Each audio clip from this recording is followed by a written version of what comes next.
Tabeen, can you check if this is live on Facebook yet or not?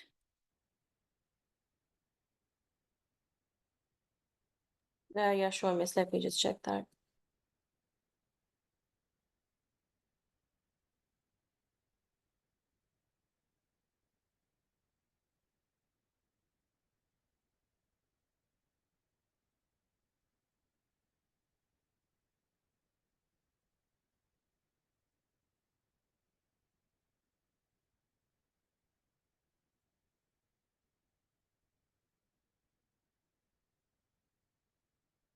Okay, so I think I'm going to formally start now.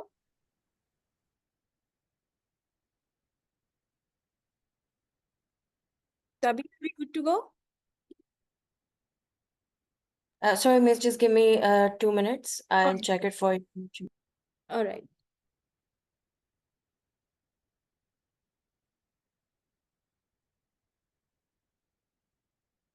It's streaming on the Women in Law Facebook page, right? Yes, it is supposed to.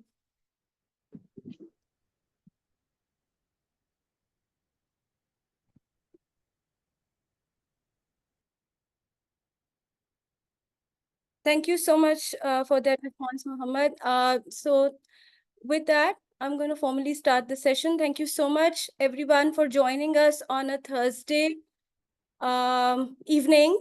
After Miss, it's your live. busy Sorry work to interrupt. schedules. No problem. It's okay. So I was just saying thank you to everyone for joining us on a busy work schedule day like Thursday. I know it's just before the weekend and you guys have taken out so much of your time for this session. So I'm really grateful for that. It's a very important session और हमारी कोशिश ये होगी कि हम इसको engaging बनाएं. So I'm just going to be very quick about some of the basic house rules that we're going to set. Zoom meetings का अब सभी को पता है कि किस तरीके से होती हैं. We're all familiar with them. If you have any questions, there is a chat box. Please, you can leave those questions therein. If you want to ask any questions, then later on, when we do open the floor for questions, you may raise your hand or you may drop your questions in the chat and we'll try to take as many as possible. If time allows, of course, we want as many comments and feedback and questions to be addressed. लेकिन अगर कुछ miss हो जाता है, तो we can arrange a follow-up method, some sort of a document through which we can address further questions that we receive and are unable to take up during the session. On that note, I would request कि सब अपने आप को please mute कर लीजिए during the session. और जब आपकी बारी हो बात करने की तो जरूर उसको अनम्यूट कीजिएगा. बाकी let's be respectful towards each other and let's make sure कि हमारे जो सवालात हैं वो हमारे टॉपिक से रिलेटेड, ताकि हमारे जो स्पीकर्स हैं वो आपको जो है सही तरीके से आपकी रहनुमाई कर सकें.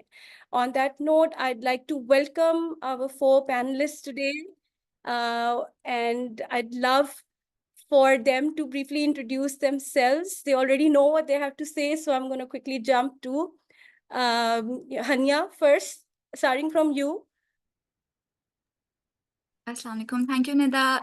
It's lovely being here. Thank you for letting me be here. I'm Hania and I work as a law clerk for Justice Mohammad Alima sir. Apart from that, I'm also a research assistant for the Pakistani Feminist Judgments Project. I've been working at the Supreme Court since October last year. And yeah, I'm really excited to be here.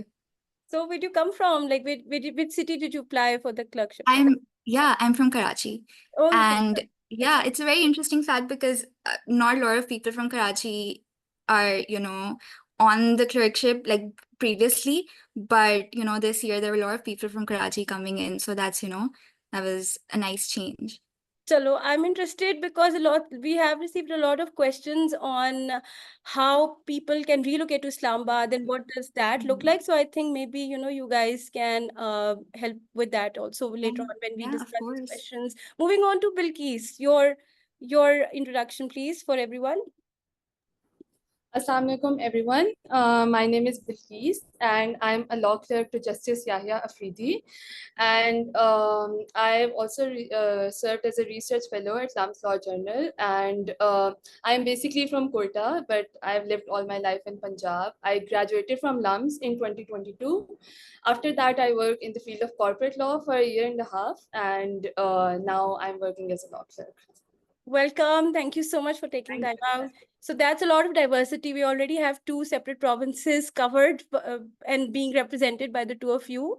So that's great. Moving on to Hareem. Assalamualaikum. Am I audible? Yes, you are.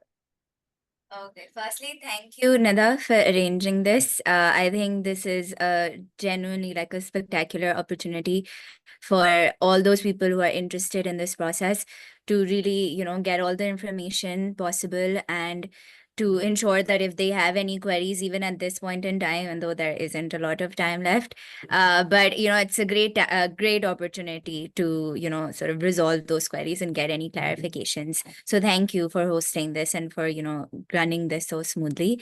My name is Hareem Godel.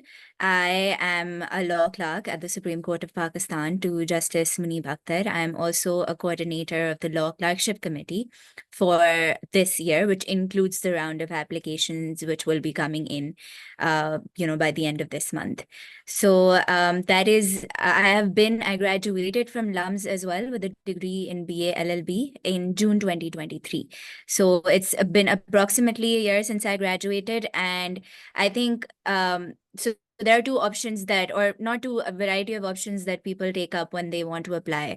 So either you can do it right after graduation, or you can take a little bit of time. You can work, you can gather some work experience and then apply for this program. So for example, 2 of the people on this panel did that, and the other 2, and it will become clear who these 2 people are and who the other 2 are, that we decided to apply right after graduation, So there's no wrong or right way, but these are just some approaches that are available for people who are interested in applying. So when I graduated, I worked at Mohsin Tayyib Ali and Co. in the Karachi office. I'm also from Karachi. And I worked there for 3 months. And as soon as these applications opened up, it was an opportunity that I was really excited for. And I applied straight up and I got in, alhamdulillah. And then I came into the Supreme Court. So my work experience before the Supreme Court has been quite short, but it was still very, very enlightening. And then the year after that at the clerkship is something that, I think we'll always remember and we'd love to talk about as we go forward as well. Chalo, Thank you. excellent. And now for the only man on the panel, Umar, over to you. And Tabi and everyone at Women in Law for organizing this session. I hope it proves to be informative for all the potential applicants. I'm Umar. I was born and raised in Lahore. I did the University of London program, graduated in 2022. And then, like Hari mentioned, I'm one of the 2 people who worked for a year before coming to Islamabad. And I was working in this law firm in Lahore called Access Chambers. I was part of the litigation team. Alongside, I was also working as an RA to a professor who teaches at LUMS. I'll tell later when the conversation is about the entire program and the structure, why I'm telling at this point in time, and how that was a point that was taken when I was assigned to my respective judge, which brings me to the fact that I work as a law clerk to Justice Syed Mansoor Ali Shah. And I really look forward to sharing our insights about the program. And I look forward to having this discussion with all of you. Thank you. Thank you so much. Now, I told you guys that I have a few small surprise questions for you as well. So before we deep dive into your presentation, I want a quick 1-word answer from all of you one by one in the same order that we had the introductions in. And you have to sort of give me a very rapid sort of a response in just 1 word, okay? And the question is, what's the first word or thought that comes to your mind when I say Supreme Court clerkship? Hanya? Adventure. Adventure, okay. Bilkis? A lot of memories. Memories, all right. Hareem? Life-changing. Life-changing, okay. Umar? Law. That's the first thing that pops in when someone talks about the Supreme Court. Sorry, we didn't hear you. Can you repeat that? For me, actually, when anyone mentions Supreme Court. We missed it again. Can you please repeat that? The word. I think it's because of your earplugs. You can just I write. think he means to say constitutional law. It is constitutional law, actually. Okay.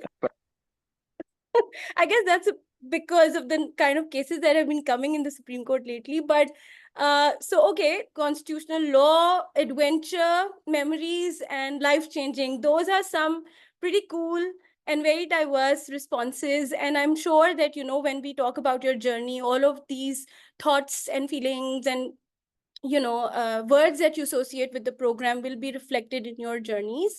So before we start engaging with the questions, I think it's important that we start with the basics, because everybody's more interested in knowing what the application process looks like, essay questions kaise handle karne hai, interview kaise hota hai, and all of that. And I think your presentation for that is going to be answering majority of those questions for the people. Tabeen, can I please request you to play the presentation, and let me know who will be speaking first as far as the presentation is concerned. Who will be walking us through the presentation? Hania, is it you or Bilkis? So the first slide is mine, so I think I can start. Sure. Please go ahead. Can everyone see my Yeah. screen? I can see your screen. Okay, so should I start? Wait. So we are seeing Tabeen's screen right now. She has shared the presentation. Bilkis, is that what's visible at your Yes, I can see that. Okay, great. So please go ahead. Kindly just let me know when I'm supposed to change the slide. Thank you. Sure. I think you can just change the slide right now. This is just an introductory slide, and these include our names and our respective judges. And today we will walk you through the Supreme Court, and we'll tell you about the pathway to the Supreme Court and what are our perspectives about the Supreme Court as well. So yeah. So I think our first slide will be covering the basic application information, which includes the most important one, which is the deadline. So the deadline is 10 days from now, people. It is August 25, 2024. So make sure to submit your applications, including everything before deadline. And the next is eligibility criteria. The eligibility criteria has changed since the past years. So like some of these are pretty basic, which is you should be a citizen of Pakistan and you should have the age of 28 years or below. And then you should, the most important one, you should complete the undergraduate degree in law or equivalent degree. So when I talk about the undergraduate degree in law, I mean both the local degree, the Pakistani degree, and also the international degree. So, for example, if you're in your last semester and you're about to graduate, so even though your results, you can submit your final year transcripts, and then you can apply. And the last criteria is that the applicant shall apply for this clerkship within a period of 4 years. So last time this was 2 years, but now they've enhanced that limit and they've extended it to a 4 years of completion of the undergraduate degree in law. This just means that people more experienced, people have worked for 2 or more years at law firms, they can also apply for the clerkship program. Now comes the email part, and when I think although all of this information is provided on the website and it is also provided on the application form, but the reason we are highlighting this information is it's quite basic, but it's very important as well, because somehow when we are writing essays and when we are writing personal statement, we sort of miss the little details that should be kept in mind when submitting the application. For example, the way you draft the application, your email when you're submitting the application, that also matters. At least it does for me. I mean that when I submitted the application, so the email I sent, it mattered for me because it just shows, these little things show that how organized you are, how so just little skills, for example, attention to detail, or how meticulous you are when you're doing even the simple things. Because when you join the clerkship program and when you're working with your judge, so you will also, a large part, at least for me, it was drafting emails to my judge and sending work through emails. So emails are going to be a big part of your job as well. So the email is, I think, so first you have to fill the application form, which is basic, and you have to not fill it with pen or something, you have to fill it digitally. And the email address is also written here, and there will be a certain number of documents which we'll be attaching along with these along with this email, and it should be clearly labeled email. Then I have given an examples. For example, first should be your name in the subject, it should be your name and then dash and then law clerkship application 2024 to 2025. And after that, you can just say, respected clerkship committee, please find attached the following documents. And these are as follows. And then you can list down the documents. So 1 is application form, 2 is person statements, and 3 is CNIC, and it goes on. And list down each document that has been attached, clearly setting out the relevance of each additional documents that support you. So some of these are pretty basic. So like you don't have to write any detail with application form. That we can tell from the clerk, the committee can tell that it's an application form. But for example, if you're submitting any other document, you're submitting any supporting document, for example, a certificate of a moot competition that you participated in, then or maybe some award or some honorary certificate, then you can just like give a brief one-liner description along with that this certificate is about that specific award or that specific achievement of yours. Now comes the documents part. So these are the number of documents, which is the application form. Then comes a personal statement and essay questions. Harim will tell you about how to answer these questions, the personal statement and the essay questions. Next comes CNIC, which is also pretty basic. Then next come educational certificates. It could be O-levels, metrics, whatever is applicable to you. And the way you should name those documents, it should be submitted in PDF. Ideally, it should be submitted in PDF. And when you're naming the document, you just write your name, and just similarly, the way you have written the subject, you will just write, okay, Bilkis Manavardak dash O-levels transcript. And this goes on for all the other academic certificates as well. Next comes the certificates of awards. As I talked about that, if you have, for example, if you are a gold medalist, you want to submit a gold medal certificate. Next comes the reference letters, and reference letters are like the recommendation letters your professors or your employers who are recommending you for this position. And you will also be submitting in PDF form. And Hania will go over regarding reference letters on who should be the ideal recommender of yours and what should be added in the recommendation letter and how it should go about. And lastly, it's any other document that the candidate relies upon in this application, such as bar licenses or memberships. So some of you who will be applying might already have a lower court license. You can also submit that. It would be useful. So that is it. And Tabeen, you can now shift to another slide.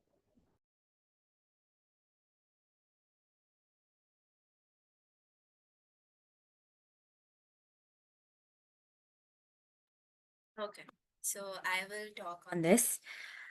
So what I will be focusing on is the personal statement and essay questions, which are actually a huge part of the application. It is, I think, before the interview, the only way for the committee to really understand what your intellectual writing research abilities are and whether you will be a good fit for this program, right? So I say this right out in the beginning because I want, all the interested applicants to know that it holds a lot of weight, and equal weight to, or equal or sort of, comparative weight to other components of the application as well. So there's no way to kind of, create a division of percentages ke, reference letter की 20% importance है और personal statement की इतनी है, लेकिन सब मिलकर आपकी एक होलिस्टिक एप्लीकेशन बनती है. तो पर्सनल स्टेटमेंट और ऐसे क्वेश्चंस पे भी इसलिए बहुत ज़रूरत है कि आप फोकस करें बिल्कुल ठीक से. और एक और चीज़ मैं एज अ डिस्क्लेमर बोलूँगी before I explain what these sections are about. इसके मैं अभी करंटली कोऑर्डिनेटर हूँ लॉ क्लर्कशिप कमेटी की, तो मैं एक सॉर्ट ऑफ जेनेरिक और जनरल इंस्ट्रक्शंस दे सकती हूँ. तो अगर आपने थोड़े से सवाल भी पूछना है, आई एम श्योर कि आपको स्पेसिफिक क्वेश्चंस के बारे में भी कि अच्छा सेपरेशन ऑफ पावर्स का क्या मतलब होगा, उसमें क्या इंक्लूड करेंगे, तो वो चीज़ें हम नहीं डिस्कस कर सकेंगे फ्रैंकली. लाइक आई थिंक कोई भी इस पैनल पे नहीं डिस्कस कर सकेगा. So and there will be certain bounds and limits जिसमें हम अपनी इंस्ट्रक्शंस दे सकेंगे, लेकिन आई थिंक हम जितना क्लैरिफाई कर सकते हैं हम उतना करेंगे for all of you. So starting out with the personal statement, if I were to read it for you guys, it says, please use this space to tell us about yourself, explain why you're interested in this position, and describe the contributions you believe you can make to the Supreme Court of Pakistan's law clerkship program. Now, अगर आप ये सवाल ही पढ़ेंगे तो आपको समझ आ जाएगी कि इसमें 3 components हैं. Now it is up to you because I think अगर जिन लोगों ने generally personal statements लिखी होंगी या सुना होगा कि LLM applications के लिए even if you've gone for your LLB abroad आपने personal statements लिखी होंगी even perhaps within Pakistan as well. तो आपको पता है कि there is room for creativity as well, लेकिन it can't be कि आप बिल्कुल बस अपने बारे में बता रहे हैं कि मुझे ये चीज़ पसंद है और मेरी ये hobby है, like it has to be directed towards something. और वो डायरेक्शन क्या होनी चाहिए, if you read the prompt उसमें आपको क्लियर हो जाती है. तो एक आप बात करेंगे about yourself, right? Now I have written down certain things that could mean about yourself, and of course it doesn't have to be limited to that, लेकिन एक sort of way है आपको सोचने के लिए कि हम इसमें क्या क्या include कर सकते हैं. तो your journey, your passion for or interest in law, आपकी कोई struggles या hardships रही हो, particularly in terms of you pursuing law, not generally hardships and struggles, of course, मतलब, I'm sure कि सबने, like everyone goes through those, but this person's statement has to be directed towards your legal journey. Or your journey as someone, who was an academic, someone who studied the law, someone who worked in a law firm, all of those things. तो आपकी struggles, hardships के बारे में आप बताएं, अपनी capabilities के बारे में बताएं, why you are interested in this position. So this could include motivations and purpose for applying to this position, what you aim to achieve from it, how will it further your personal and professional goals, right? So all these things, जब आप personal statement लिख रहे हो, think about it for yourself, and don't write something that you think will sound good, because eventually, I think the point of a personal statement, because अगर हम ऐसे questions पे आएंगे, हमें पता चलेगा it's trying to gauge your legal prowess, right? आपकी legal knowledge, आपकी legal skills. लेकिन personal statement is trying to get to know something else about you. It's trying to get to know you on a personal level, on a professional level, कि how do you work? Why do you choose law? Why are you interested in the Supreme Court clerkship? So all those reasons will have to be a reflection of you, because if they're a reflection of someone else, then frankly, it really doesn't, show. And agar aap interview pe aayenge, to wo it will kind of become clear whether it is a reflection of you or someone else. So why are you interested in this position? The third aspect is describe some of the contributions you can make to the program. Of course, again, all of these things, you can do it the way you want to. You can kind of see, it doesn't have to also be sequential ke pehle main ye answer karun, but it should flow in a good way. It should flow in a smooth way, your personal statement. So in this, you talk about what do you want to achieve as a law clerk? Is it just something that you want on your profile, on your CV? Is it because you have, always read and studied about the Supreme Court and the judgments it has made historically, some of the most important judgments that our country has had?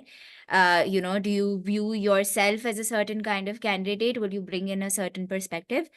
How do you view this role and how would you contribute to it?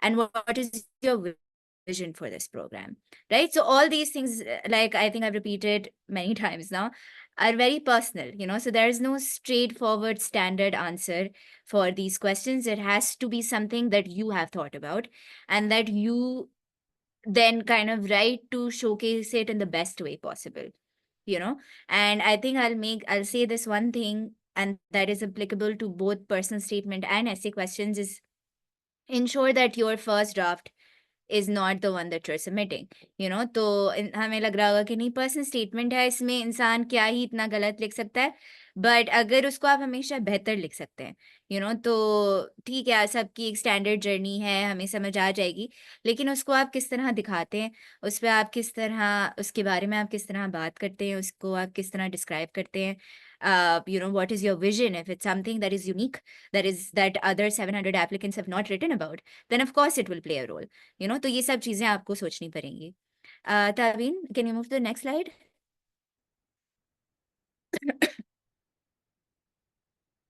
Okay, so essay questions. We know कि 4 essay questions हैं और हर each of them are 750 words, including the personal statement, by the way, that is also 750 words. It is very important कि हम word limit को ध्यान में रखें और इसको बिल्कुल exceed ना करें, because I think ये application में भी specify हो चुका है कि negative marking हो सकती है, you know, तो I would just say don't take that risk, because and again इसका भी एक purpose है, it's not like you know there is no reason why आपकी word count limit हो गई है. It is because जब आप Supreme Court में आते हैं और आप काम करते हैं, और I think सारे panelists भी आपको ये बताएंगे, it's very important to focus on brevity, you know, कि आप अपनी बात कितने कम अल्फाज में कह सकते हैं. और अगर आप एक ही चीज 2 पेजेस में कह सकते हैं as compare to if you can write it in 1 paragraph, लेकिन आप वो अच्छी तरीके से लिखेंगे, तो हमेशा जो 1 पैराग्राफ जो ब्रीफ सी चीज है, जो कंसाइज है, जो स्ट्रेट टू द पॉइंट है, will be much more effective and impactful. तो इस वजह से very important to adhere to the word limit. Also आपने at this point keep reading the questions over and over again, right? I think this is one point I did not mention in my bullet points, but it is one of the reasons कि मैंने personal statement पूरी तरह से पढ़ा, is because सबसे ज़्यादा important before you guys start attempting these questions is कि आप question को बहुत ध्यान से पढ़ें. बिकॉज हमें लगता है अच्छा ठीक है ये जनरली क्वेश्चन पूछ रहा है ये 2 थीम्स के बारे में, बट वो जनरली नहीं पूछ रहा, you know, it is asking for something specific, is asking for a certain kind of analytical and research based thinking, जो जब भी आपके सामने आएगी जब आप उस क्वेश्चन को बार बार पढ़ेंगे और क्लियरली पढ़ेंगे कि एक एक वर्ड क्या कहने की कोशिश कर रहा है उसमें, what is it talking about. आपने अच्छा सा आंसर लिखा, आपने सारी रिसर्च की अपनी 3 दिन 4 दिन हफ्ता लगाकर, लेकिन इवेंचुअली आपने क्वेश्चन सही से नहीं पढ़ा है, इस वजह से answer is not like your answer is not answering the question, you know, तो everything kind of is wasteful then. Because अगर आपने जितनी भी रिसर्च की हो, आपकी सारे पॉइंट्स एक्यूरेट हो, आपकी रिसर्च एनालिटिकल थिंकिंग भी दिख रही हो, लेकिन आपने क्वेश्चन ही नहीं आंसर किया, so that's an immediate turn off for the committee and the जज, थिंकिंग कि अच्छा if you can't follow instructions how well will you do at the supreme court, you know. तो read the questions very very clearly.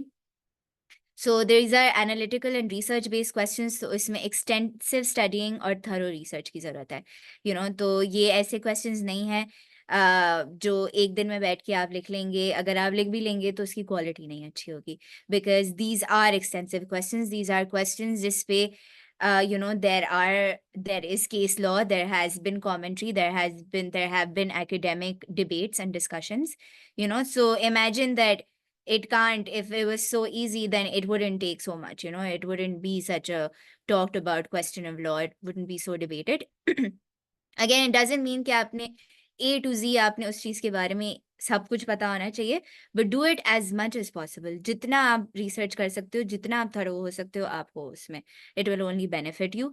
और इसको इस तरह imagine करो कि आपके ये 4 questions another 700 applicants will be attempting, you know. तो अगर वो सब attempt कर रहे हैं तो बेसिक 4-5 चीजें सबने लिखी होंगी, how would you stand out, ठीक है. that is where your own critical thinking comes in. वहां पे आपको पता चलेगा, आपको distinguish कर सकेंगे दूसरे applicant से.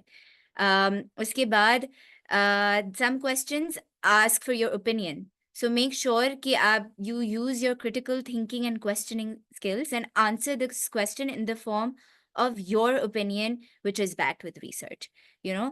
So again, that's what I meant कि question ध्यान से पढ़ें, is because some questions ask particularly for your opinion, you know. तो ensure that you give that opinion, और वो एक generic सा opinion नहीं हो सकता. Again, it can't be अच्छा मुझे ये चीज़ अच्छी लगती है तो इसलिए मैं ये कहूँगी. It needs to be backed, you know, it needs to be backed by substantial and very you know strong research. फिर these questions might require you to have some form of a thesis statement and conclusion, right? You can't go and think, it can't, that means what I essentially mean by that is कि it can't be a descriptive answer purely, you know. It can't just be like अच्छा ठीक है इस case में ये हुआ, इस case में ये हुआ, इस केस में ये हुआ, therefore, you know, you need to engage with it a little bit more critically. Think of it in terms of a thesis statement where you have a certain conclusion, where you have a certain position, and then you are using, you know, certain case laws or that, you know, your research and everything to support that position. Okay, and these are again some ways to answer these questions. There is no 100% correct way, and neither am I saying कि अगर आपने exactly ये bullet points follow किए तो आपका हो जाना चाहिए, because I cannot take that guarantee. लेकिन ये कुछ चीजें हैं which you can think about. Domestic jurisdiction and case law should be explored in all the questions, right? And कुछ questions में आपको बोला गया कि आपने foreign case law, foreign jurisdictions पे focus करना है, which are question 3 and 4, तो that is something that don't miss out on that, just thinking कि नहीं मैं, as long as I can do domestic well. No, it's asking for a foreign jurisdiction, you need to look up cases over there. And you need to look up the law over there. And as much as I understand कि काफ़ी लोगों को practice नहीं होती foreign jurisdictions में research करने की, लेकिन because Supreme Court का काफ़ी काम, like Umar said, it is constitutional law, right?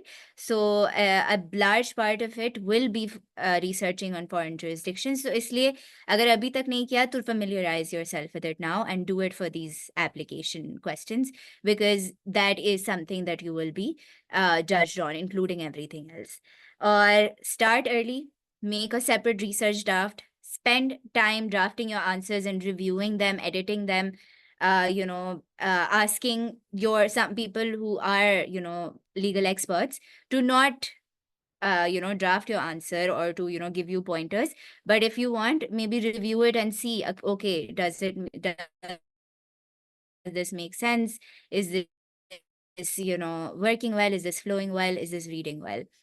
And lastly, these questions, but honestly, that will be your work as a law clerk, right? So it will not be straightforward questions, और आपको ये नहीं कहा जाएगा कि आप जाके, ये statute का rule निकाल के ले आएं. Like, that's not going to be it, you will have to think about it critically.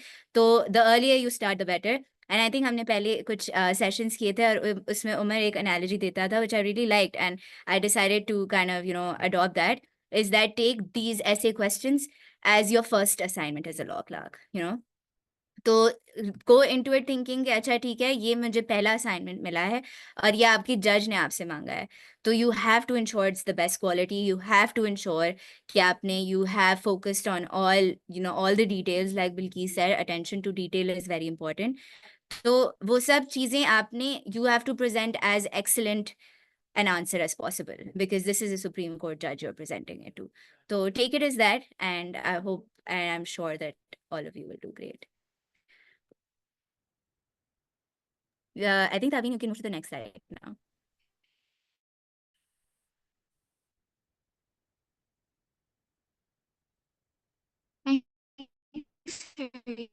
Covering the recommendations and the interviews part. So the application form, so the thumb rule that I sort of follow, and this is mostly for people who have been working after graduation, मतलब अभी उनको graduate हुए एक साल से ज़्यादा time हो चुका है, तो you should then, you should ask one of your, and then the other you can ask one of your teachers or professors or someone who has, known you in an academic setting. Of course, this isn't like a written rule, and especially agar aap abhi graduate hue, like for me, I also, I graduated and then I worked just for 2 months and then I applied for the clerkship. So both of my recommendations came from my professors, because I knew that, the place I was working at Access, and I'd only been there for 2 months. And so my work supervisors at that job probably wouldn't have known me long enough to write about me. And also the requirements state at least 1 saal tak wo aapko jante hain. So then, I went with my professors who I had also worked with in some research capacity to write for me. And there's also, the benefit ke, someone that you've known for a longer time can better talk about your capabilities, your ambitions, and they can truly attest to your professionalism. Of course, letters must be signed. Your referees should also write their correct and full contact information and also provide the same to you, so that you can enter that into your application. And then there's the interview part. So then once you've been shortlisted, the application aap submit kar do. Uske kuch time baad the Supreme Court will release a list of shortlisted candidates, and you'll also be personally contacted to confirm that you'll be coming in. The interview. Please request Manur Umar to kindly mute yourself. Thank you. Thanks, Nida. Guys, please make sure you're muted. We're talking. That's really distracting. Thank you. Thank you. The interview for me was the scariest part of the process. And, it really doesn't help that you're required to travel all the way to Islamabad, especially if you're coming from, places like Karachi. And then for some of you, just like me, it might also be your first time coming into the Supreme Court building.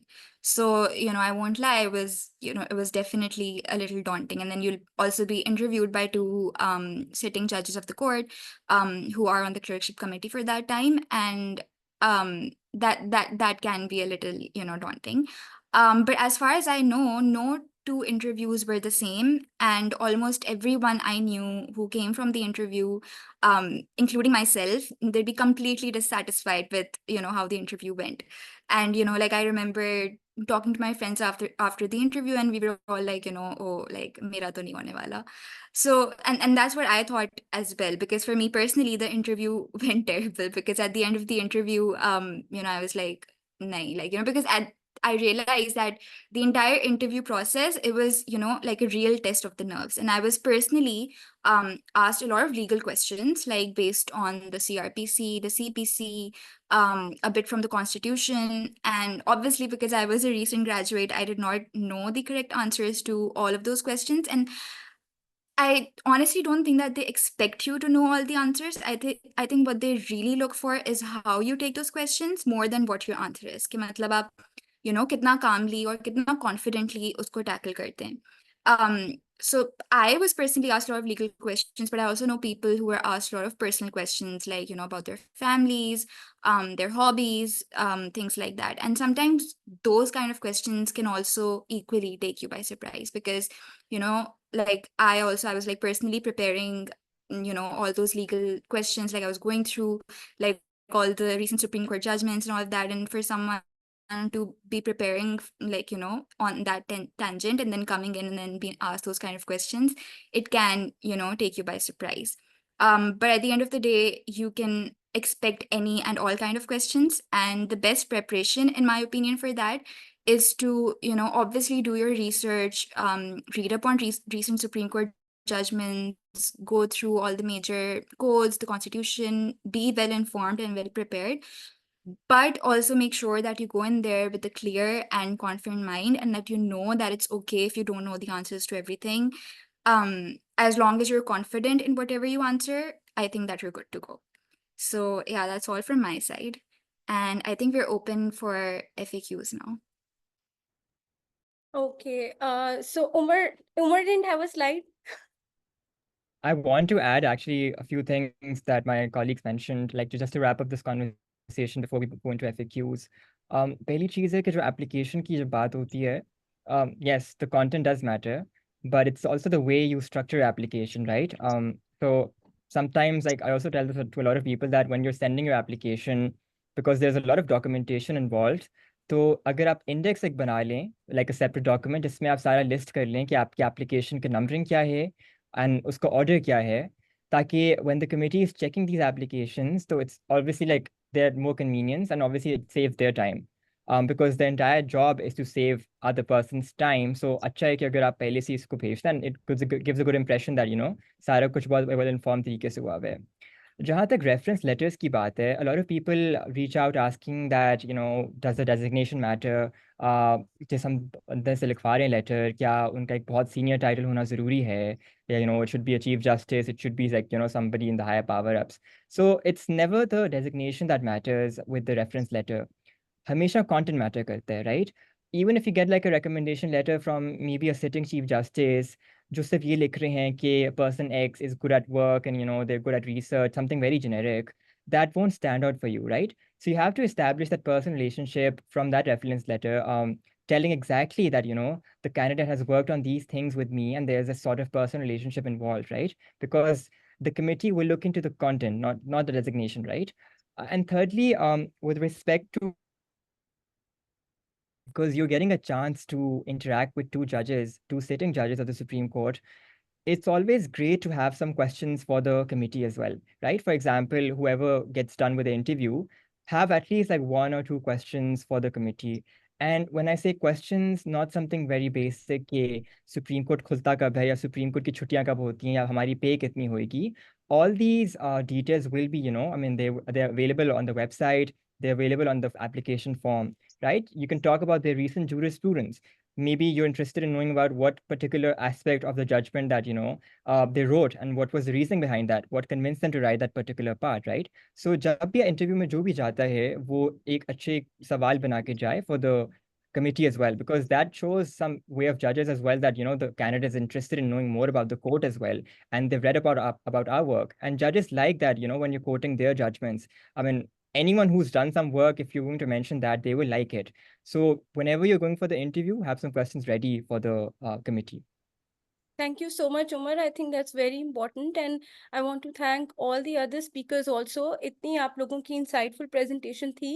कुछ सवालात जो मेरे हैं उनमें से मैं बस 2-3 जो key questions हैं वो करके I'm going to make it open for the people who are here present here. I want to give them the opportunity to ask their questions also. तो जो मेरे हैं उनमें से मैं बस 2-3 ही select किए हैं. एंड आई थिंक वो बहुत सारे वो सवाल ओवरलैप करते हैं विद द वंस जो हमने अपने फॉर्म में भी रिसीव किए थे. So I am gonna straight away ask you guys, and any one of you can choose to answer this question. What does a typical day look like for a Supreme Court law clerk? So what, if any one of you or more than one of you wants to contribute to that, please give us walk us through what a typical day looks like. Umar, why don't you start, since you spoke the less compared to the rest of us? Thank you. So every person, every clerk here would have a very different way of going about this question, because the entire job varies from one chamber to another chamber. I'm currently sitting in my chamber right now, and that is my day in a nutshell. So generally, if I talk about my day as a clerk, सुबह आपका Supreme Court 9:30 आपकी होती है, courts शुरू होते हैं. I mean, आपकी Supreme Court bench शुरू होती है. From 9:30 to 11, you have the regular court. But if I talk about particularly my chamber, so there's an expectation that we work before the court starts as well, right? So 8:30 and 9:30, we'll be working on something, particularly the cases that are listed like the very same day. And then 9:30 to 11, we have court. 11 to 11:30 is the tea break. And then sometimes mostly cases are wrapped up like in the first half, but कभी-कभी बहुत ज़्यादा bundles लगे होते हैं, connected matters होते हैं, and उसकी hearing काफ़ी lengthy होती है. The judges, I mean, reconvene, and then the proceedings, I mean, they resume after the tea break ends. And then that goes on to like 2-3, depends on the volume of cases. Sometimes judges also are part of special benches. So special benches mostly are starting around 11:30. तो वो फिर उसका अलग process है कि वो 11:30 से it can go till 7 p.m., 9 p.m., right? Depends on the importance of the case and the way and the counsels are approaching the case, right? That is it. So once the court is ended, and in my particular, with respect to my chambers, court proceedings are very important. Like आपने लाजमी attend करनी है, because that also gives a good indication that how judges go about different cases. That gives a good indication, because उसके बाद जो सारा काम होता है, that is about the cases that are being heard, right? So if you're in the court, आप file जितनी भी अच्छी तरह पढ़ लें, जो आप कोर्ट से चीज़ें गेज कर सकते हैं प्रोसीडिंग से, समटाइम्स फाइल्स उसको नहीं बता सकती, बिकॉज फाइल्स में आर्ग्यूमेंट्स एक्सटेंसिव नहीं होते. कुछ चीज़ें होती हैं जो काउंसल्स बाद में भी, I mean, they talk about that in the arguments, in the oral pleadings, right? So after the court ends, that is where the real job starts. That is the chamber work. As part of the job, one of the jobs that mostly all of us, I think there's something in common, that is to review orders. So उस दिन के जितने भी orders होंगे आपके Supreme Court की cases जो सुने गए होंगे इस bench में, you review them, right, with the chamber staff.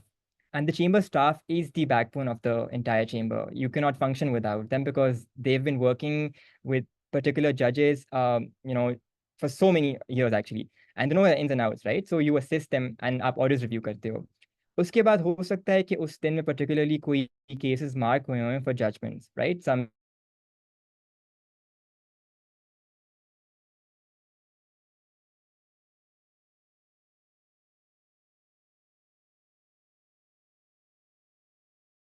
आपके if your judge is part of any committee, उसकी meeting भी हो सकती है उस दिन, right? You're also expected to sit and and be part of the meeting, attend that, make your notes, address your judge, and then obviously for most chambers, judges tend to leave around, like, there's no fixed format, but usually hota hai ki judges leave around like 4:30.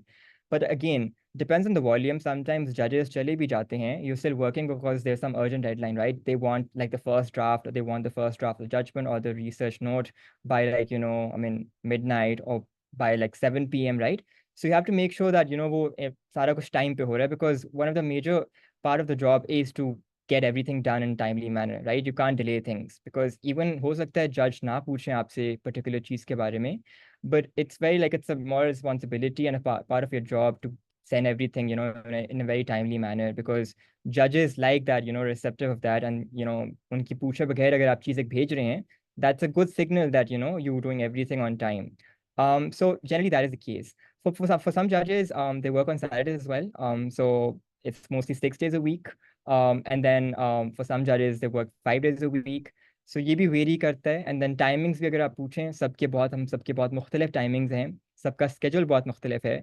And at times when the workload is like, I mean, it's insane, you're not expected to attend court proceedings, because होता है कि आप court में आपके जज होंगे, teacher से सारा काम हो जाना चाहिए. So by the time they come back, everything is on their table, right? So ये भी एक challenge होता है कि अच्छा जब आपका workload बढ़ जाता है, you have to make sure that everything is in order. That's typically what a day looks like, and obviously it's subject to other limitations and other stuff that is the Supreme Court is doing, including any conferences or any other committee meetings, वगैरह. Thank you so much. I just want to add another small question. So if anybody wants to add something to what Umar said, you can add it with the question that I'm going to ask. एक तो ये कि कोई onboarding process होता है कि like when you initially join, आपका अब interview हो गया, अब आप आ गए हो, तो कोई initial training on the job या कोई briefing कुछ होती है कि नहीं? And what are the basic skills, the most important skills that a law clerk needs to have to succeed in that kind of environment, in that role? So पिछले वाले question साथ क्लैप करके अगर आप तीनों में से कोई इसको हाईलाइट करना चाहता है इस सवाल को, तो please go ahead. I think I can do that. I think just adding on to Omar's response. So what my day looks like is it's like it starts at 8:30 or 9 a.m. So like just like Umar said, my judge also wants me to report at 9 a.m. because he comes at 9 a.m. and then I have to report him about the thing that he submitted, that he sent to me last night, and what I did to those, whether I reviewed those as well or not. So but like Umar said, that you are expected to be receptive to emails, if not even like, for example, not just during the office but even after office. So like it's common for me to expect my judge's emails at 11 p.m. in the night. So it depends on the judge. And moving forward to the next question that you asked about the onboarding process, generally what happens is कि हर judge का working style different है. So for example, we talked about peshis. Peshis is like the case summary. So some judges do ask their law clerks to prepare case summaries and some judges don't. So उसमें एक ये होता है कि जब आप शुरू में आते हो और आपका जब hiring process हो रहा होता है, आपको hire सबसे पहले आपका जो basic criteria होता है कि आपको legal research skills आते हैं कि नहीं आते, उस चीज़ को वो assess already कर लेते हैं. तो वो आपकी जो एक basic training जो आपसे expect करते हैं, the reason they hire you and they select you is because they know that you are principally या आप इनिशियली आपको लीगल रिसर्च जो बेसिक आती है वो एक आती है. उसके बाद जब हम आते हैं तो डिपेंड करता है, उसके बाद फिर एक एलोकेशन होती है टू ईच जज. So the process once you start the supreme, once you reach the supreme court, your first day goes on. And सबसे पहले आप क्योंकि आप first time most of the times आप सेकंड टाइम आ रहे होते हैं, इंटरव्यू के बाद आप सेकंड टाइम आ रहे होते हैं, तो सबसे पहले तो आपको इंट्रोड्यूस करवाते हैं to the whole Supreme Court building, the museum and everything, और वो सारी चीज़. लेकिन मेन प्रोसेस जो आप ट्रेनिंग की बात करें, ट्रेनिंग आपकी mostly in what I have observed in my case, training आपकी तब स्टार्ट होती है जब आपकी एलोकेशन हो जाती है आपके जज के साथ, और आपका प्रीवियस लॉ क्लर्क जो आपका प्रीडिसेसर होता है वो भी उसी टाइम उस वक्त होता है. And there is a reason why there is a gap जिसमें नए लॉ क्लर्क्स भी आ जाते हैं और पुराने भी होते हैं, is that to give that 1 month grace period to the law clerks, to the new incoming law clerk and to the previous law clerk, to teach you about the specific chamber, how your judge works and how your judge expects you to respond to certain things. For example, emails, meetings. आपने पेशी बनानी है तो हर जो previous law clerk है वो आपको सिखाता है कि पेशी कैसे करते हैं. तो ये होता है. उसके अलावा onboarding में clerkship committee also meets you, so I think that also happened with us on the first or second day. I believe that we also met the judges who interviewed us as well.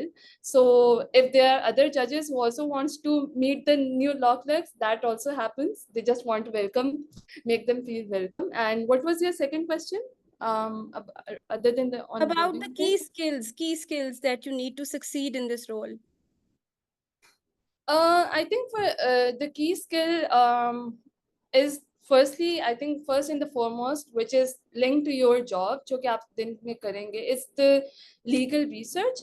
And secondly, I talked about being meticulous and meticulous and precise at the same time. So it's like, for example, a judge has given you a legal question, आपको एक legal query मिलती है, but it's not just that कि आप precise के चक्कर में आप उसका बस एक surface level exercise कर दो. It's कि आपने अपने जज को टू द पॉइंट आंसर देना. आप रिसर्च नोट बना रहे हो, ये नहीं करिए कि योर जज don't have time to review those 5 pages का रिसर्च नोट जो आपने बनाया है. आपने क्या करना है, आपको फॉर एग्जांपल कोई एक क्वेरी दी जाती है, तो उसमें आपने उसका एक सारी एक्सरसाइज आप करोगे, बट योर जज may only have 10 minutes for you to actually ask for अच्छा उसका जवाब क्या है, उसका आपने क्या किया, वो सारी चीज.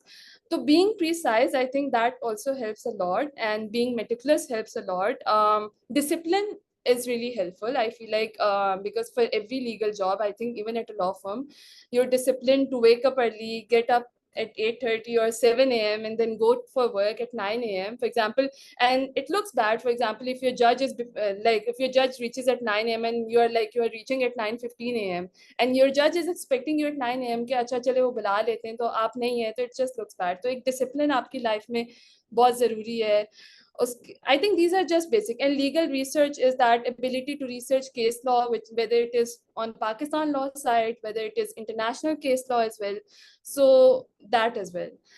These are the skills. Thank you so I much. think, I'll just quickly move on to my final question so far, and then we'll open the floor, and then we'll come back to my fun questions later on.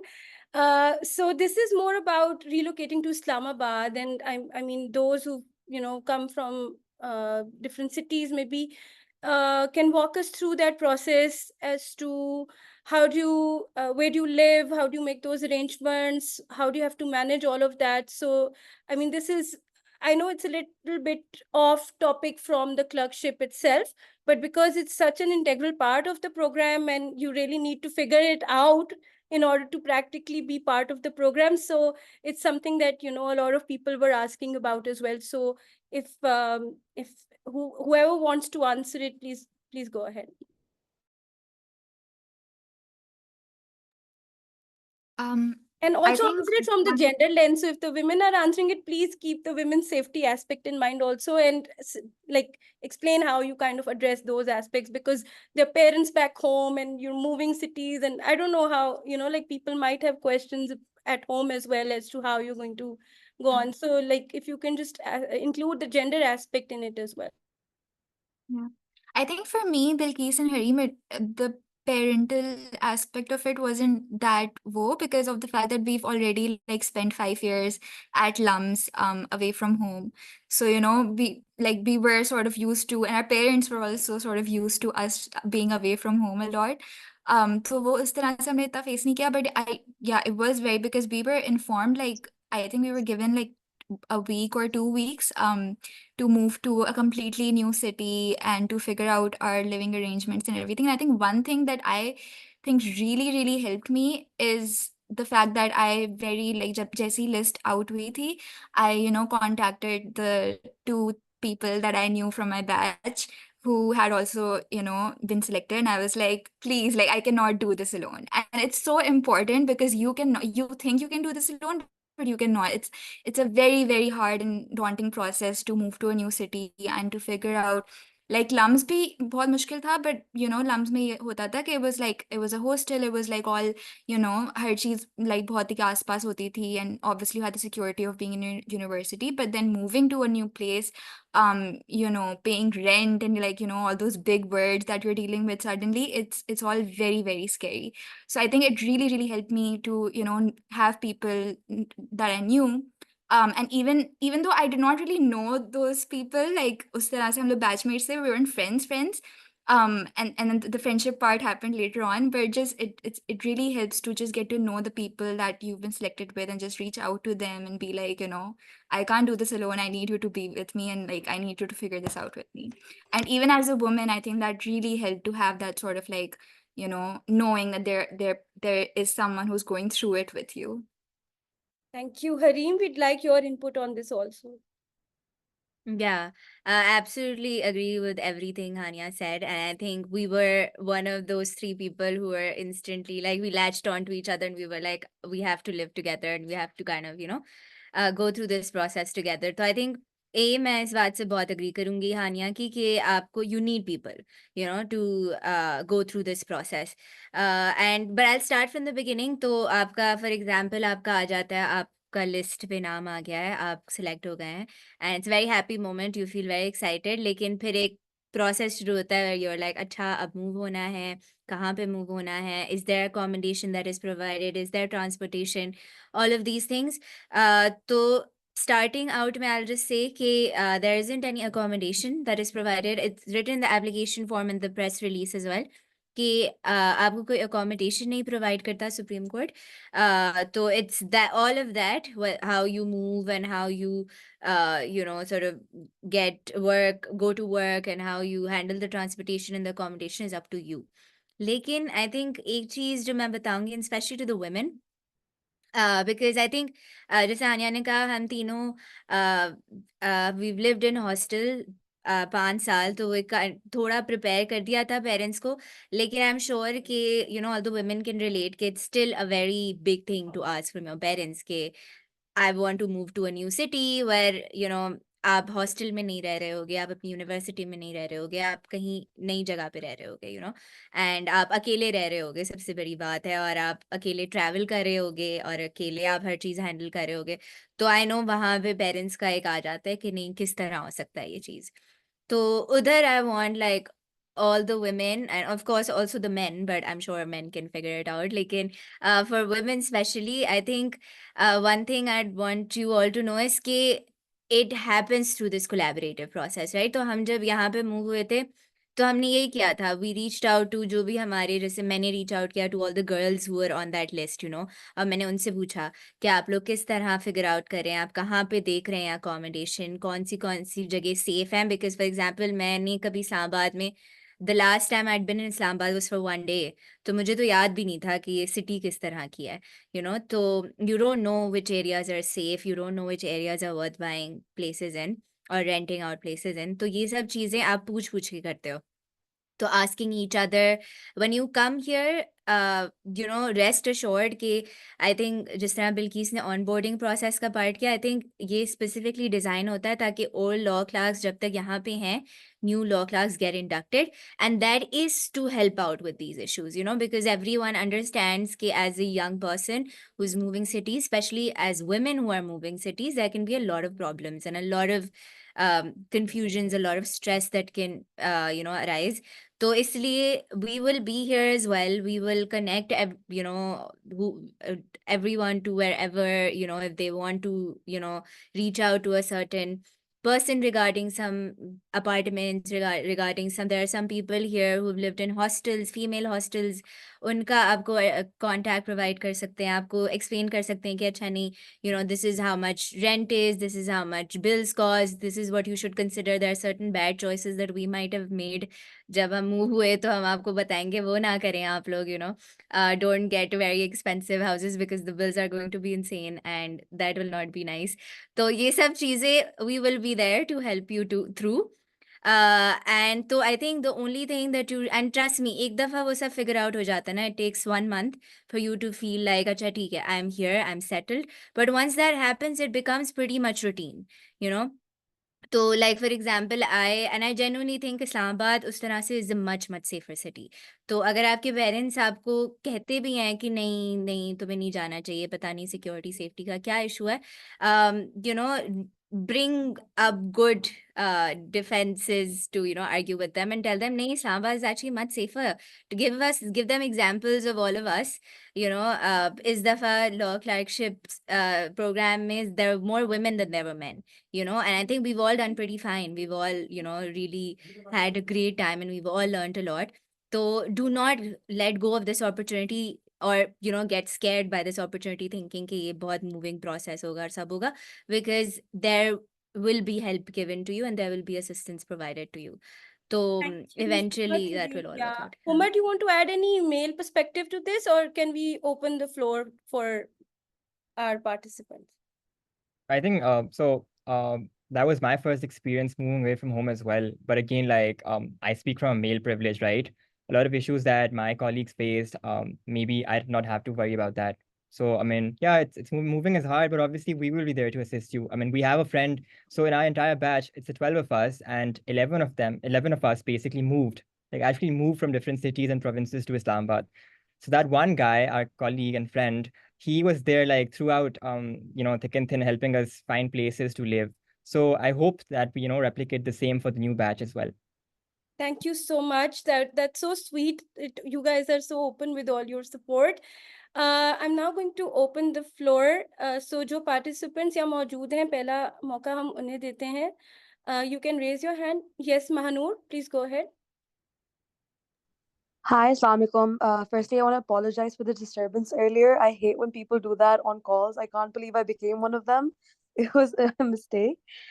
Just to start off, my question might be a little long, but it's one that I've been meaning to ask anyway when I sourced all of your phone numbers. I'm joking. But so the application has there's 4 questions, and I was comparing this year's questions to the last 2 years. And personally, I feel like this year the questions are really interesting, but in one question there's like four exam, and I just want some advice on how to approach this, because I work like I just have no free time. I come home at 9 p.m. and then I'm like, okay, let's get this application started, but it's quite exhausting. So for example, question number let's do 3. Is the Supreme Court of Pakistan's power under Article 187 of the Constitution of Pakistan unfettered and unbridled? Question 1, this is one part. Then, explain whether a similar provision exists in foreign jurisdictions. Second part. Compare the interpretation.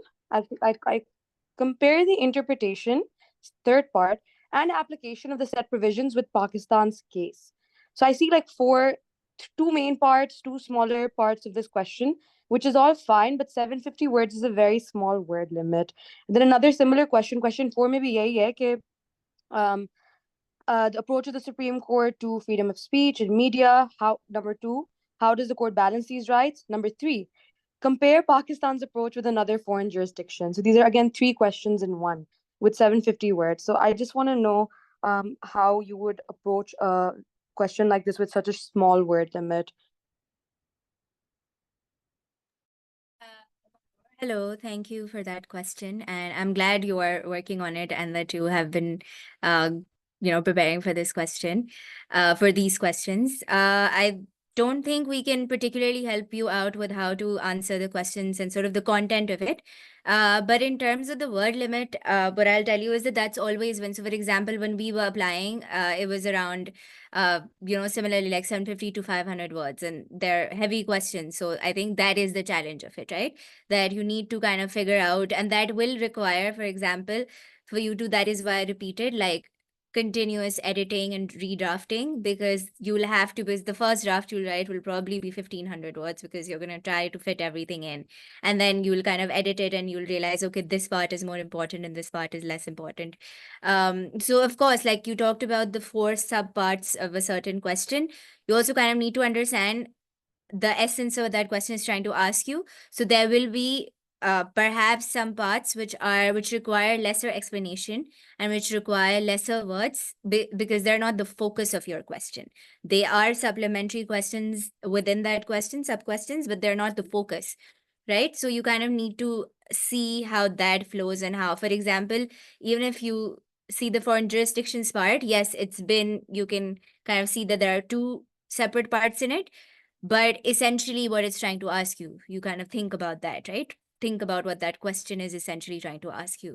So I don't know how else to explain to you that, without kind of going into the content of it.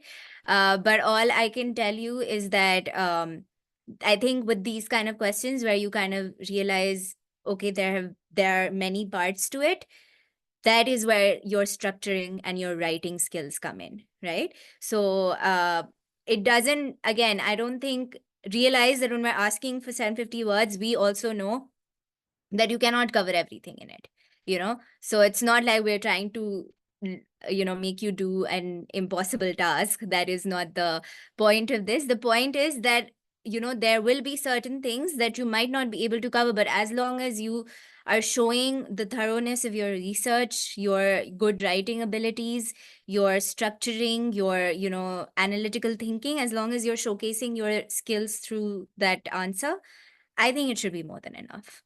So I think that's how I'll approach that question of Thank you yours. so much. There are a couple of questions in the chat box जो पहले से आए हुए हैं, तो मैं वो भी quickly read कर देती हूँ. उनमें से एक तो है कि आपने age mention की थी 28.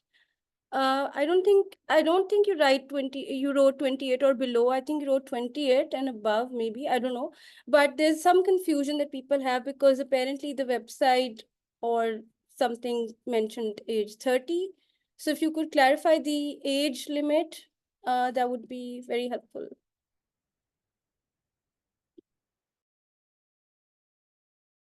I think I'll take this up just because it's an application related query.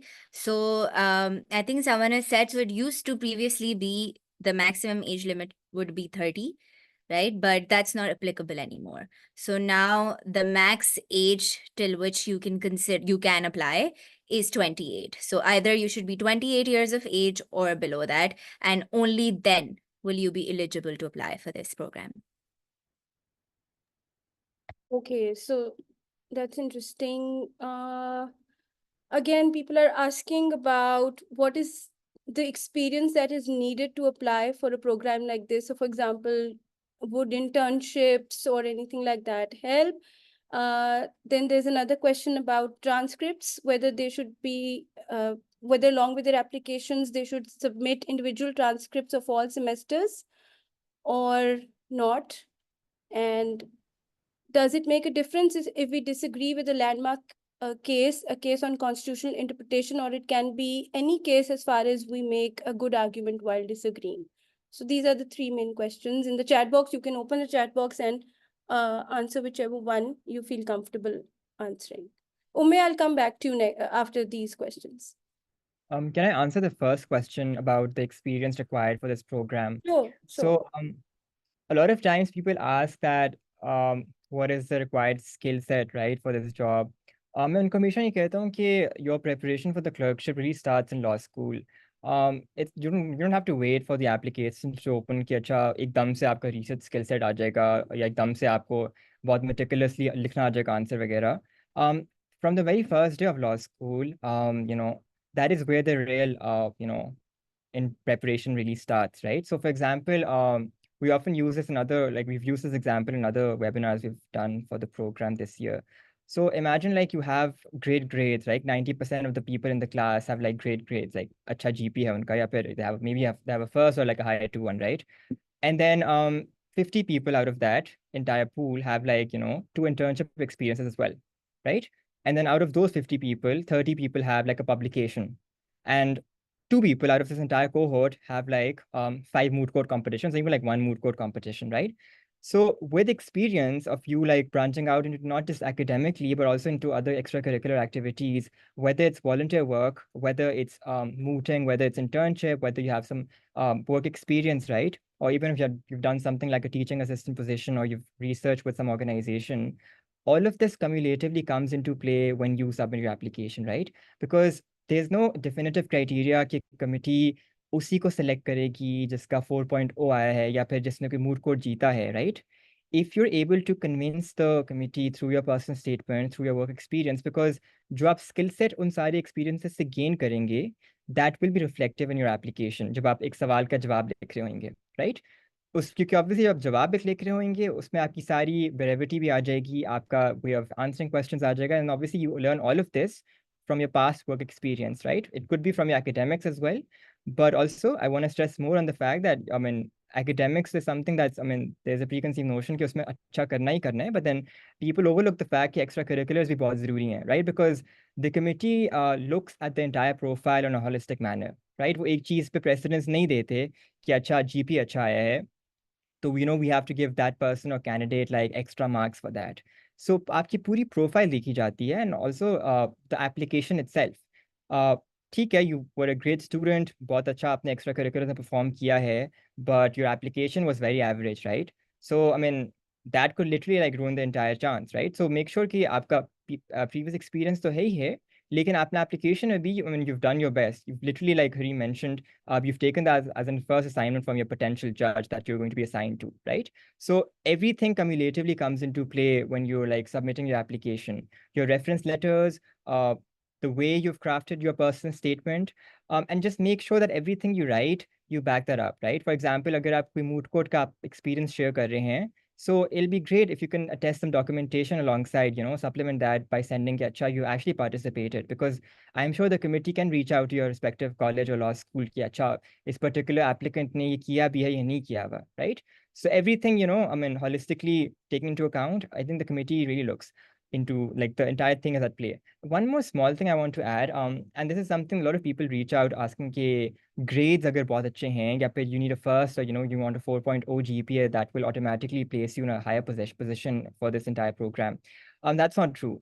You can be a great at academics, you can be great in extracurriculars, your application would stand out really well, but then you're not meant for this job, right? Judges don't want, like, maybe from the interview they can gauge acha, because they're looking for someone they can rely on. They want someone who can assist them, right? आप academically बहुत अच्छे हो सकते हैं, आप अपने application में, I mean, you had the best application, best answers written, right? आपने मतलब ऐसी ऐसी चीज़ें लिखी हैं जो शायद बाकी पूरे cohort में से किसी ने नहीं mention की. But then during interview, ऐसा हो सकता है कि judges might have like some inclination that, we don't want to work with this person because, I don't think they'll be comfortable working with this particular person because of X, Y, Z reasons, right?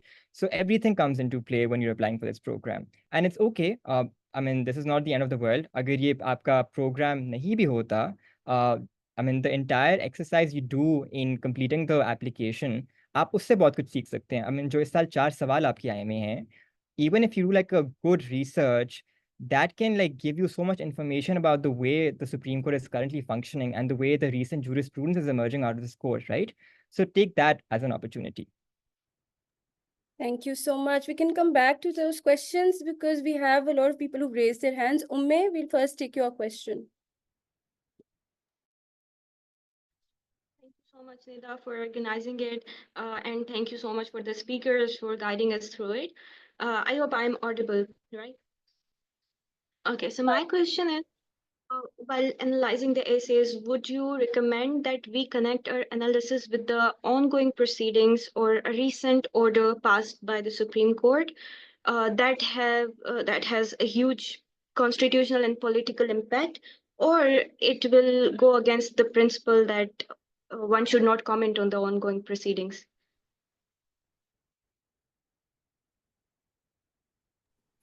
Hi, Ume, so I can answer this question. So I think I've had a preliminary look at the questions, but as long as those, I think the reason why those questions are structured in such sense is that maybe if you found those relevant to some of the ongoing proceedings, is that they want to see that whether you have that ability to read or analyze those judgments.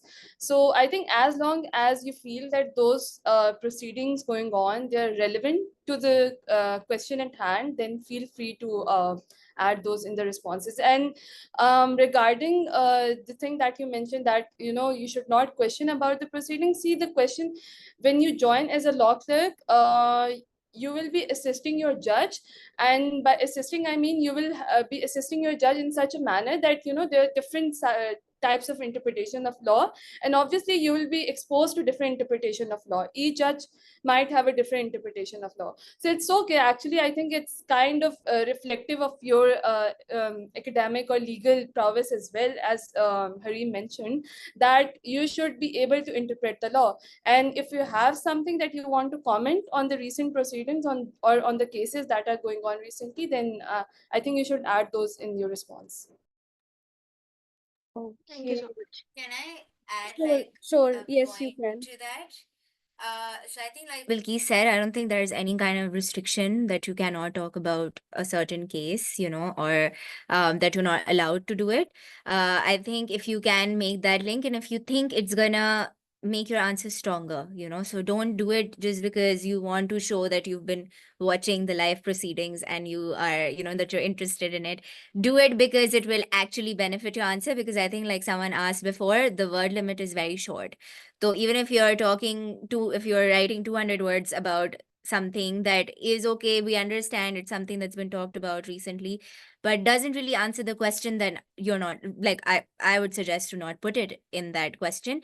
And secondly, if it's something that is ongoing, that means it hasn't reached its conclusion, right? Or it hasn't. So for example, maybe there is a judgment that isn't out, a certain order that has been passed, but what were the reasons behind that order? If those are not out, then if you're really just talking about what went on in those proceedings, it really, like, it's not going to be substantiated by research, which is a very important part of answering these questions.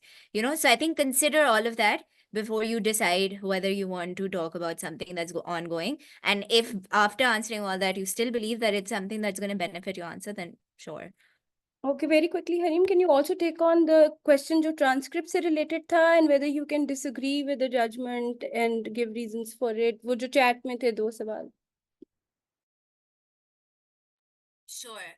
Just a second. Does it make a difference if you disagree with the landmark case, or it can be any case? So I think, like I said, follow the wordings of the question. So the exact wordings are, if I were to kind of read this question again, it says, I think this is the one you're talking about. Identify one Supreme Court of Pakistan's judgment in the years 85 to 99 that you disagree with. Explain your reasons and provide in detail an alternative perspective to the said judgment, right? So all it says is, and one Supreme Court judgment in these years. So these are the 2 criteria that you have to fulfill when you're talking about a judgment. Now it's up to you whether it's a constitutional case you want to pick up, it's some other criminal case you want to pick up. But it's like, it should be something that you will find worth talking about in 750 words.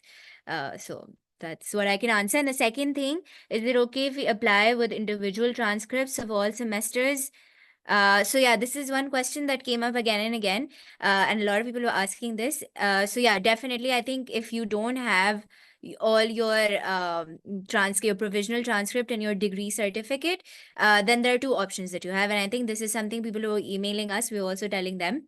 One thing, so you need to then submit all your transcripts, right? So whether it's you need to compile it into one PDF and send that to us. So we need to have all your transcripts. And secondly, if you don't have your degree certificate by the end of the application deadline, then you need to get one sort of letter or any kind of proof from your university that you have completed all your LLB qualification requirements, and that you are about to graduate, but maybe like the graduation ceremony is late, maybe, like there are different timelines for different universities. So we take that into account, but we need those 2 things. We need all the transcripts, even if they're not the provisional transcript, we need all of the separate ones. And secondly, we need a proof from your university that you've completed all your graduation requirements. Right. Thank you. Sana Murtaza, your question? Yes. Firstly, thank you so much for arranging the session, Ms. Nida, and to Harim and Hania, Bilkis, and Omar. You guys have really comprehensively answered almost all my questions, and I was just like, I had written a list of questions, and slowly I was just crossing them off as you guys kind of addressed them. Just one final question. So, obviously I have the experience of writing personal statements for for example, master's programs, and in it, they advise you to kind of address any shortcomings that you feel within your application, whether that's in regards to work experience or if that's with regards to your transcript. And so I wanted to ask if it's similar for the application process for the Supreme Court clerkship as well. If I feel that there's a shortcoming within my work experience or within my GPA, should I explain that or address it to an extent within the personal statement, or would you recommend kind of staying away from that? Thank you so much.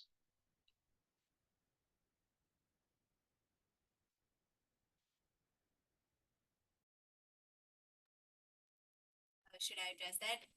Hello, Sana. I remember your voice. You were my junior in LUMS. It's so nice to, also someone I worked with closely. So it's so nice to, see you here attending this panel, and I hope you're doing well. I think as far as your question regarding the personal statement is concerned, like I said, I think it is the one area in your application where you can be creative, right? So, and you can show your writing abilities and your sort of, how you portray yourself in that piece of writing. So I don't think any of us can tell you whether it is something that you should include in your application or not, because fairly, like, maybe that's something that you can include and it is great, and I stop you from it and I will feel extremely horrible about it. So I can't give you that conclusive answer. But I will say that I still think that if, like I talked about, the 3 tiers, like the broad tiers within that personal statement prompt, I feel like if you try to focus on that, it would be sort of more beneficial. And this is just my personal kind of way of looking at it. Maybe the other 3 panelists have a different way. And I think if they, their advice on that will also be very important. But that's how I would answer it, is that if I it had these 3 main tiers, I would focus more on answering that, because what it's really trying to see is your capability is your profile as a candidate, right? And what your strengths are and what your capabilities are. So I would personally focus more on that while I'm answering these questions. But if you think that there is a certain gap that you need to address, right, and without addressing that, your personal statement will not be as sort of striking or as impactful, then sure, I think go ahead. There is no sort of, it's not like it will make your personal statement any weaker. And I think if you can really show how it doesn't impact your application in a good way, then maybe it could also, be a plus point. Again, also, if there are any kind of extenuating circumstances, these don't count as extenuating circumstances. Obviously, these are just, okay, some gaps that you're addressing. But if you think there is a big enough gap that maybe because of some of your personal circumstances, something that you went through health-wise, any kind of personal problem-wise, that is important for you to, tell the committee, then there's a separate section in the application where you can list those extenuating circumstances. But of course, they have to kind of measure up to those extenuating description, right? But in terms of gaps in your education and your profile up till now, I think it's something completely up to you. I personally would not go that route, but I think if other panelists have different opinions, they can, contribute to that. I think I agree with Ray, because at the end of the day, it's also like Umar said, they also look at your application very holistically, right? And sometimes the things that we feel are deficiencies, they don't really, appear as deficiencies to the people who are like the panel who will be looking at your application, because at the end of the day, they will be looking at it holistically, right? So yeah, I think if it's a big enough gap that you feel like you need to address it and that you really have to, then go for it. But at the end of the day, it's, like your application, it will speak for itself and it will tell the story that you want to tell about yourself.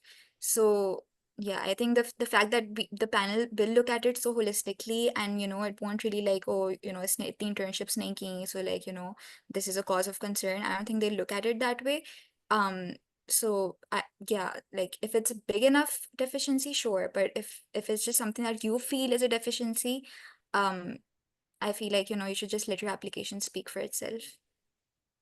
Thank you so much. I'm going to have to take the mic back to Mahnoor. She has another question, I suppose. Hi. So yeah, thank you guys so much once again. So I have 2 questions. The first one is, how many people were granted an extension from the batch before you? I'm just curious as to how that works, if it's something that happens often. My second question is, I know that the contract is for 1 year, but hypothetical scenario, let's just say someone's applying for their master's right now for the fall session, yes, which starts in September of the next year. So agar October mein shuru ho rahi hai clerkship, and let's just say if I'm applying, I get in, is it, I mean, obviously this would, if I get selected for this, it's an honor and a privilege. I would put this first and maybe try and defer or something. But how would that work? If any of you had any experience with, if anyone's left early or something of that sort. I know it's unprofessional, but I'm just wondering how the contract leaves or leaving early works. And the first question was about extensions. Thank you.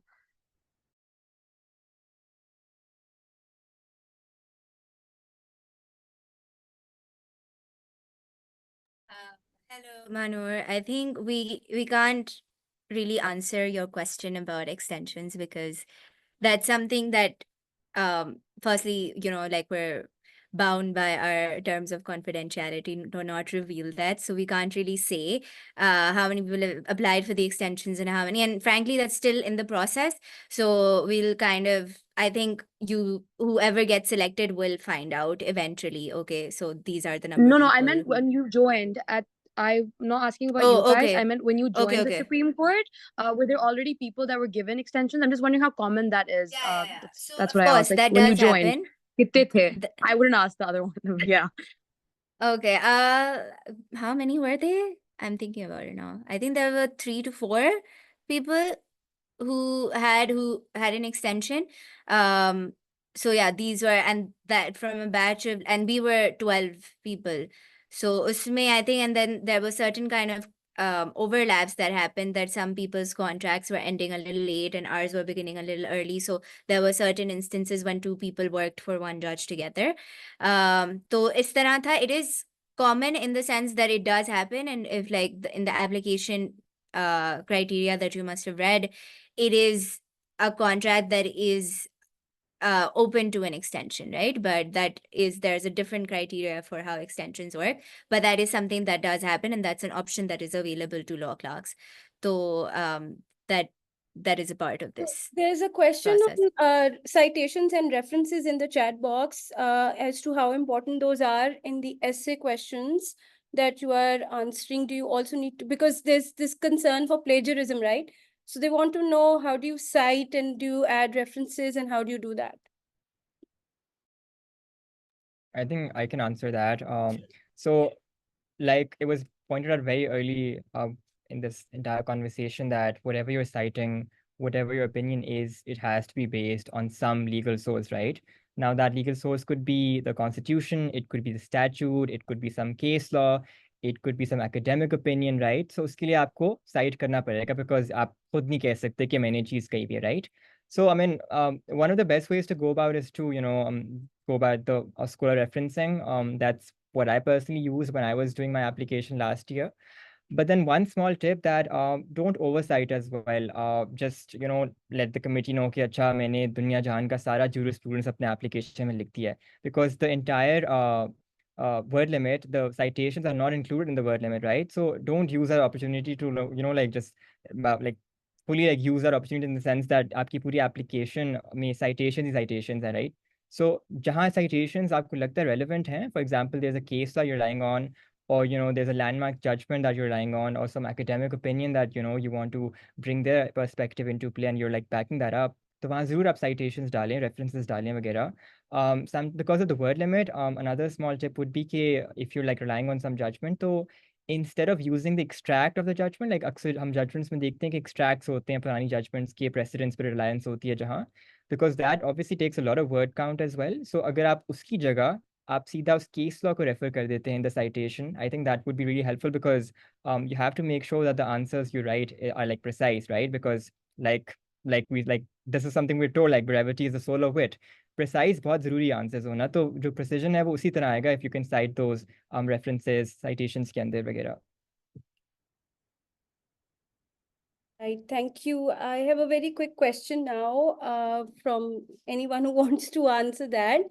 And it's got more to do with your personal journey as well, in terms of what you have learned while working with your respective judge, and how do you think that the clerks can then play a role in the future of legal profession in Pakistan, as well as your own personal growth. So like, does this really help, and what is the kind of impact that this opportunity, like, how does it open your mind, how does it open your prospects, what does it add to your uh, career, in terms of, so whatever you've learned from it, how it contributes, आप जैसे भी इसको answer करना चाहें आप कर सकते हैं, but this is something that people also are interested in knowing as to इसमें इन्वेस्ट करने में और ये 1 साल लगाने में कितना फायदा है उनके लिए basically professionally.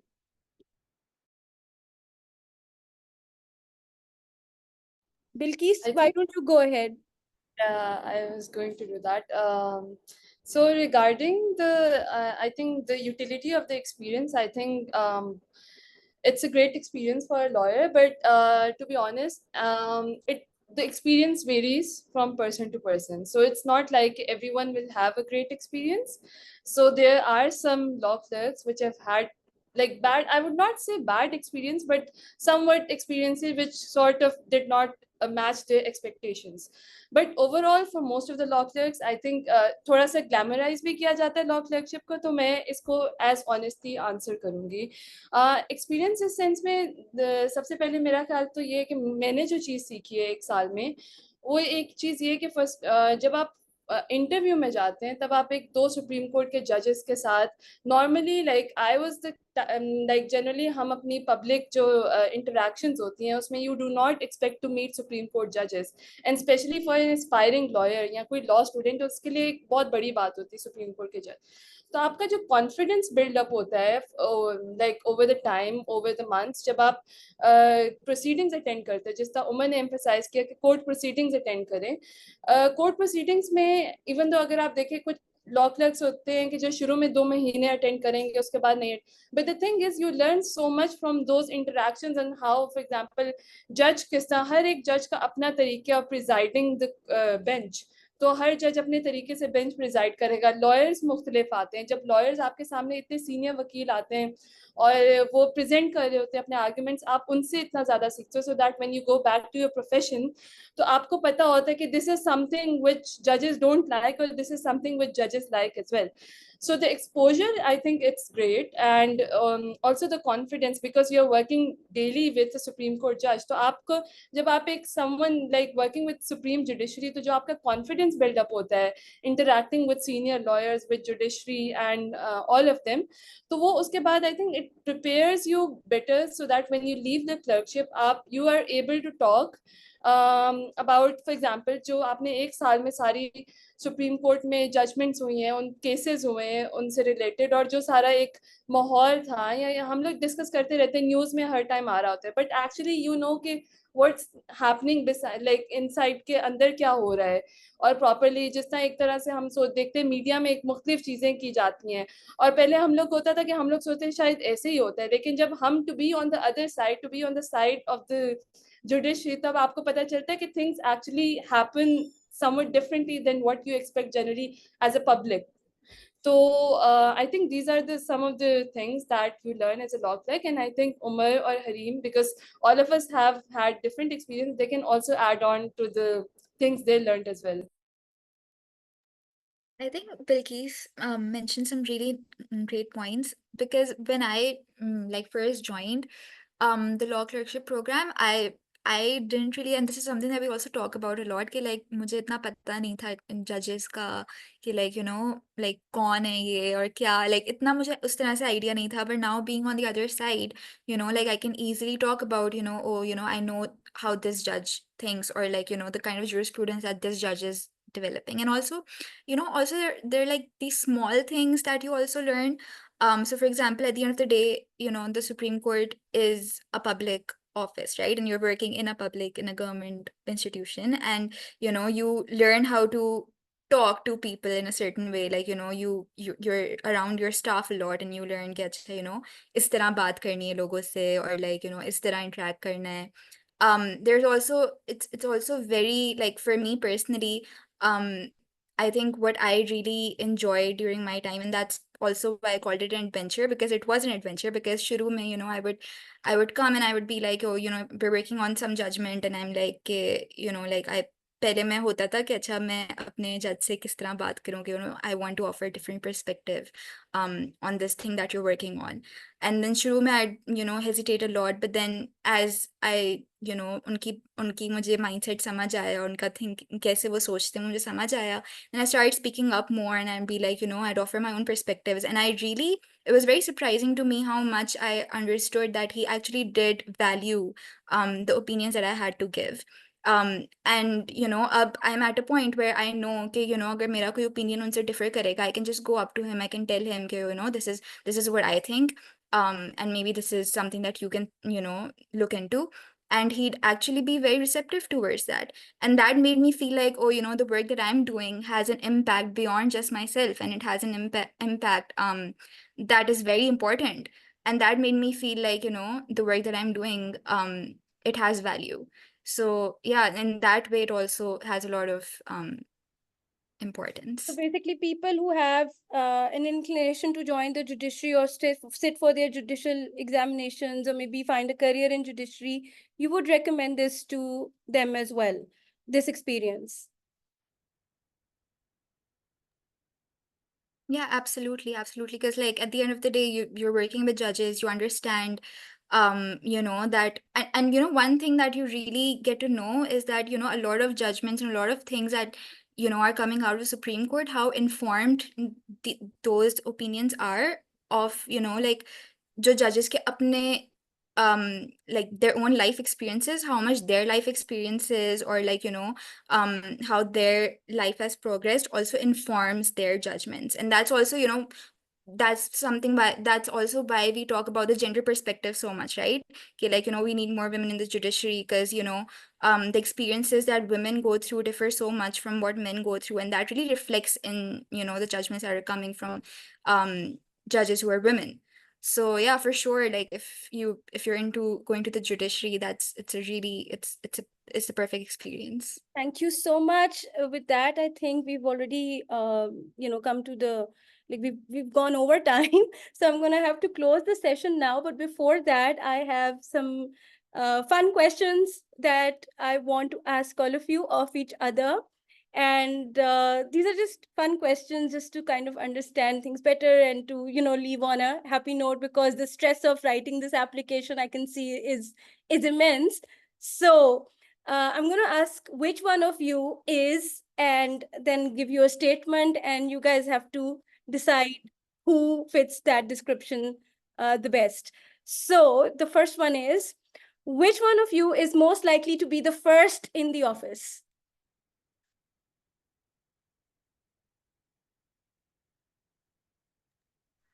I think I will answer for myself. It's going to be either me or Umar. Yeah.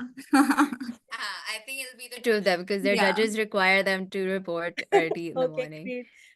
Which one of you is most likely to write a groundbreaking legal article? I think it's Umar. He's all I quiet. personally think it's Hania, to be honest, because she adds a very historical dimension to whatever she writes. Oh, Right. thanks, I Umar. agree. I think Anya has also worked on a lot of research projects and publications. I think definitely helped. Interesting. I'm going to be looking forward to Hania, your next article. All right. Which one of you is most likely to argue in front of the Supreme Court someday? And I would you think want to after your experience there? I think Hareem for sure. I think she'd be a great litigator. Oh, I'm so rooting for that. I really want more women to litigate, get their Supreme Court licenses, and finally, be arguing more cases in that zone. Excellent. So which one of you is most likely to quote precedent in casual conversation? For sure, Umar. Like, there's no question there. I think he does that already. He does that all the time. Maybe that's And he just has how also it's been faced trained. some consequences of that as well at Yeah. times. And he's all quiet. All the women have just started attacking this poor one person on the panel. I absolutely concede to that. Okay, great. Excellent. Which one of you is most likely to become a judge?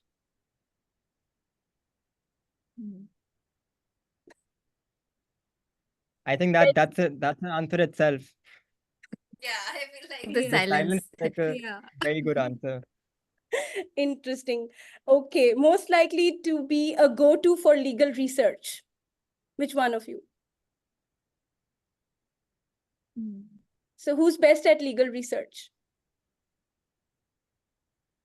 I don't know. I think I would go to all three of them, quite honestly, Honestly, yeah. because they're Yeah, I all think Hania very, very capable and competent. And I've actually approached all three of them at different points. Obviously, not revealing what I'm researching on because we have to remain confidential, Yeah. but just asking generally कि किस तरह करनी है, कैसे पढ़ना है, ये किस तरह इस चीज को I देखना है. love how I think diplomatic you are, and the skills you've learned on this program, they're just great.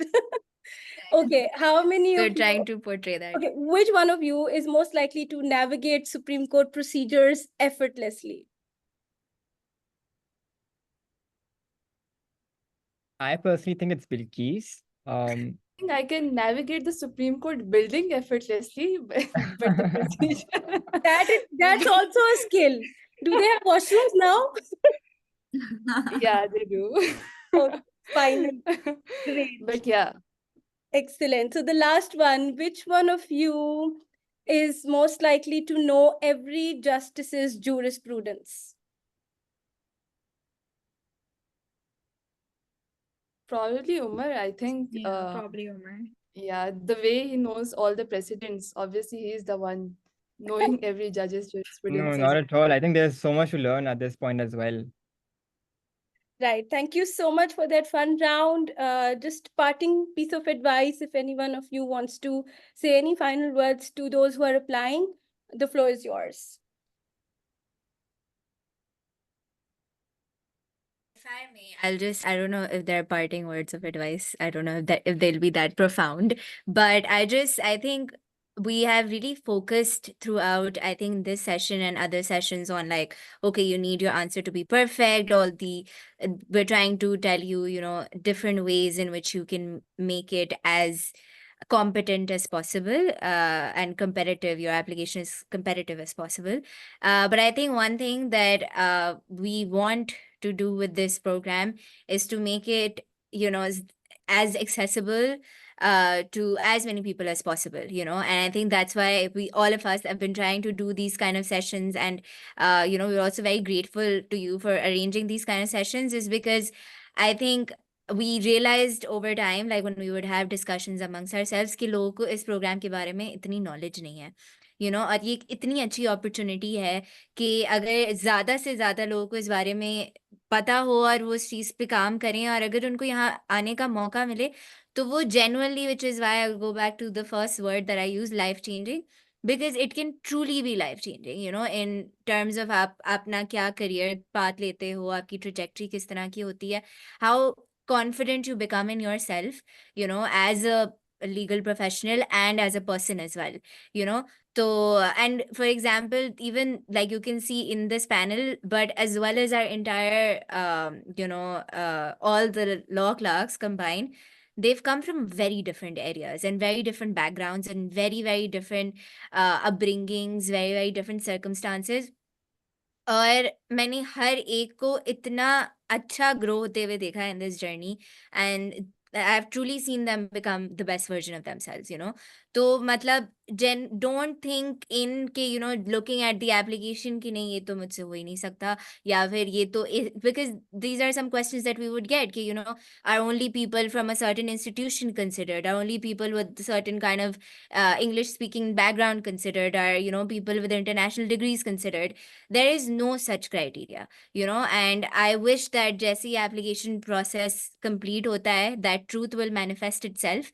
But this is one thing that I think all of us can take guarantee of, that is this application process in this program is based entirely on merit, Right. So if you have a good application, you have a good profile, and you work hard through it and you ace your interview, there's absolutely nothing that will stop you, from getting here. So please I take just it want up. to close on the note कि deadlines का interview, मतलब application की deadline तो 25th August आ गई, लेकिन उसके बाद by when can the participants or applicants expect to hear back from the Supreme Court about the status of the application? Are only shortlisted candidates contacted? And if so, what are the timelines for the interview then look like? And by when can they expect to get a response from the Supreme Court?